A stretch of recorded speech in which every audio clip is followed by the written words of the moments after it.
आज लग गई जल्दी जल्दी घर के कामों को निपटाने में। वो इसलिए मुझे जाना है आज अपनी ससुराल अपनी सासू माँ को देखने, उनकी तबीयत जो खराब चल रही है। बच्चों को बोला तुम्हारे एग्जाम है, तुम घर पर ही रहकर पढ़ाई करो, तुम्हारे पापा और मैं जाकर तुम्हारी दादी को देख आते हैं। इसलिए जल्दी जल्दी खाना बनाया, खाना रेडी कर फिर मेरे पास काम बचा, अब खुद को रेडी करना, बच्चों को खाना खिलाकर खुद भी खाना खाकर निकल पड़ी अपनी ससुराल के लिए। आज मैं आप सभी को अपने बारे में बता दूं कि मैं हूं देहरादून से और मेरे हस्बैंड है यूपी के मुजफ्फरनगर के एक गांव से, और मैं हूं बहुत लकी। अब आप सोचेंगे इसमें लकी वाली बात कौन सी है? लकी वाली बात है ना, जब मेरा मन करता है पहाड़ों में घूमने को तब मैं अपने घर देहरादून चली जाती हूँ, और जब मेरा मन करता है गाँव की खुली आबो हवा में सांस लेने को तब मैं अपनी ससुराल आ जाती हूँ। आप यकीन करेंगे मैं देहरादून की पली बड़ी, मैंने गाँव फर्स्ट टाइम अपनी शादी के बाद देखा था। मुझे नहीं पता था कि गाँव कैसा होता है, या फिर बचपन में मूवीज में देखा था। अब देहरादून से निकलकर एक छोटे से गाँव में एडजस्ट करना ये मेरे लिए किसी चैलेंज से कम नहीं था। खैर ससुराल में सबके प्यार और सपोर्ट की वजह से सब अच्छे से मैनेज हो गया। वैसे एक बात बोलूं, गांव शहर कुछ इतना मैटर नहीं करता, बस इंसान जहां भी रहे सुकून होना चाहिए।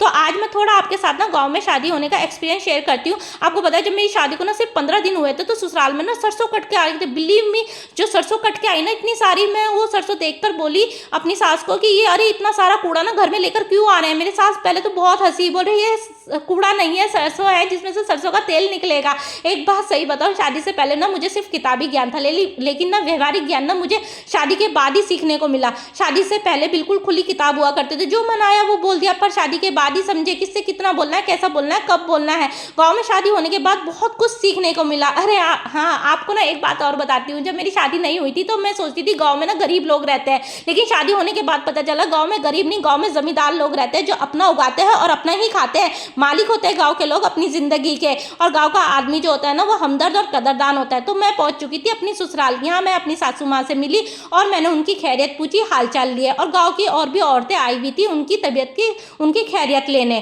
तो ना मुझे ज़रूरत थी एक तांबे के देगचे की। जब ससुराल आई हुई हूँ मैंने सोचा क्यों ना अपने संदूक में से तांबे का देगचा ही निकाल लूँ। फिर आ गई मैं गोदाम में, यहाँ रखे हैं सबके संदूक, अनाज की कुटिया, इसमें रहता है साल भर का अनाज स्टोर। फिर मुझे बुला लिया गया नाश्ते के लिए। अब हम सब ने मिलकर ना यहाँ पर खूब बातें मिलाई और सबने साथ साथ नाश्ता किया। तो अब मेरी देवरानी ना दूध निकालने के लिए जा रही थी, तो मैंने बोला चलो मैं भी चलती हूँ, आज मुझे भी सिखाना दूध कैसे निकालते हैं। यहाँ पर भी मुझे शादी के बाद की एक बात और याद आ गई कि जब मेरी शादी हुई थी ना तो मेरी नंद ना रोज नीचे ना भैंस का दूध निकालने के लिए जाती थी।